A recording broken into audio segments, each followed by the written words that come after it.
10वीं पास बहू। काजल की शादी सुमित के साथ हो गई। काजल के माँ बाप का एक कार एक्सीडेंट में देहांत हो जाने की वजह से उसकी पढ़ाई 9th क्लास के बाद हो नहीं पाई, क्योंकि काजल को उसके मामा जी ने पाल पोस कर बड़ा किया था, लेकिन उसे पढ़ाया लिखाया नहीं। काजल के अच्छे नेचर और उसकी सुंदरता को देखकर सुमित को वो पसंद आ गई और सुमित ने काजल के साथ शादी कर ली। शादी के बाद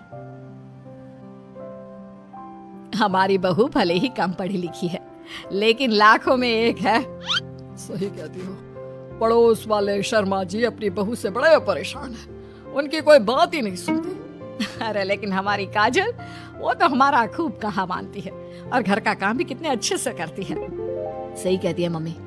पहले मुझे भी लगता था, आजकल के जमाने में सिर्फ 9th क्लास पास लड़की कुछ अजीब लगता है, लेकिन घर उसने कितने अच्छे से संभाल लिया है।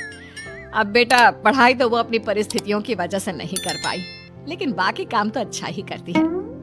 अच्छा मम्मी, शाम को मेरे ऑफिस के दोस्त और उसकी वाइफ घर पर आ रहे हैं काजल से मिलने के लिए।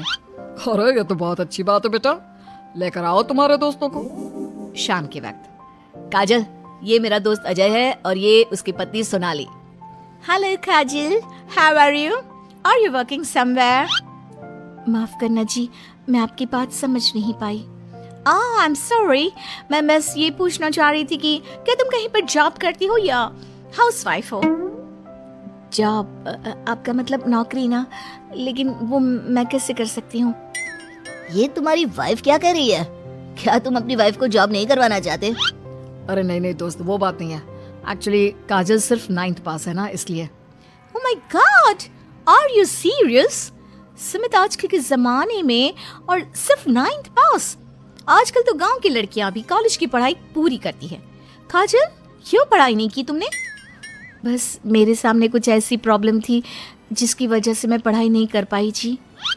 सुमित को अपने दोस्तों के सामने बहुत अजीब लगता है कि सब लोग इतने पढ़े लिखे हैं और उसकी बीवी सिर्फ 9th पास है, लेकिन वो काजल को बहुत पसंद करता था, इसलिए वो काजल से कुछ नहीं कहता। लगता है इनको इनके दोस्त के सामने बहुत अपमान जैसा महसूस हो रहा है। मुझे आगे की पढ़ाई करनी चाहिए, कम से कम 10वीं पास करना तो बहुत ज़रूरी लगता है। अगले दिन, मम्मी जी, मुझे आपसे कुछ ज़रूरी बात करनी थी जी। हाँ बोलो बेटा, क्या बात है? मम्मी जी, दरअसल मैं ना 10वीं क्लास की पढ़ाई करना चाहती हूँ, 10वीं पास करना चाहती हूँ।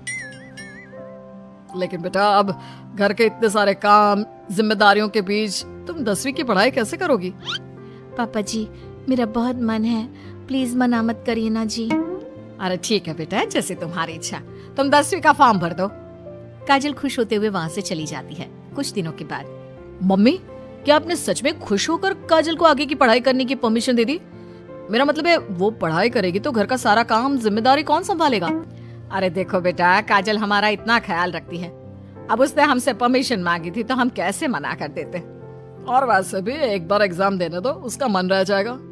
तुम्हें क्या लगता है, अब शादी के बाद 10वीं की परीक्षा पास करना आसान होता है क्या? अरे कुछ हो या ना हो, पर अगर हम मना कर देते तो उसे बुरा लग जाता ना। हाँ, वैसे आपकी बात तो ठीक है। मम्मी पापा, हमें काजल का दिल नहीं तोड़ना चाहिए। अगर कुछ होगा तो ठीक है, नहीं तो कोई बात नहीं। वैसे भी एग्जाम पास करना बहुत मुश्किल सी बात है। 1 महीने के बाद, मम्मी जी, मुझे 10वीं का एग्जाम देना था, लेकिन एक प्रॉब्लम है। अरे क्या हुआ बेटा, बताओ मुझे। मम्मी जी, मैं प्रेग्नेंट हूँ और ऐसी हालत में मुझसे पढ़ाई और काम दोनों चीजें नहीं हो पा रही है।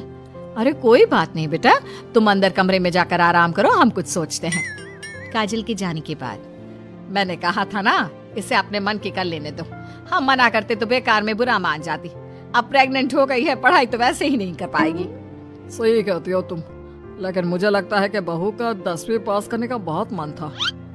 मम्मी, उस दिन जब मेरे दोस्त घर पर आए थे ना, तो मैंने काजल का चेहरा देखा था। वो बहुत उदास हो गई थी, शायद उन लोगों के सामने खुद को काफी नीचा महसूस कर रही थी। अरे लेकिन बेटा, हमने तो परमिशन भी दे दी ना। अब प्रेगनेंसी और घर की जिम्मेदारियों के चलते कैसे सबको संभालेगी?